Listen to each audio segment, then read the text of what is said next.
பார்த்தீங்கன்னா இதுதான் எங்கள் நெல் வயல். ஒரு 3/4 ஏக்கரில், அதாவது 70-75 சென்டில் நெல் விதைச்சி இந்த மாதிரி விளைய வச்சுருக்கேன். முதல் முறையாக நானாக யார்கிட்டையும் எதுவும் கேட்காம சரி நம்மளா கொஞ்சம் விவசாயத்தில் இறங்கி முடிவு பண்ணுவோம் அப்படின்னு பண்ணது. அதே மாதிரி தான் இது நிலக்கடலை போட்டதும். இதுவும் 3/4 ஏக்கர் தான்.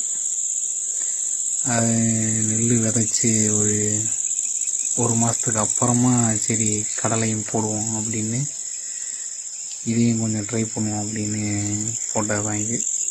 ஒரு மாதம் 1.5 மாதம் கழிச்சு 40-45 நாளுக்கு அப்புறம் இதை போட்டேன். அதனால தான் அது நெல்லை விட இது கொஞ்சம் 2வது விதைச்சதுனால இப்படி இருக்குது. மேற்க பார்த்தீங்கன்னா அது அந்த வேப்ப மரத்துக்கு பக்கத்தில் தான் நம்ம கிணறு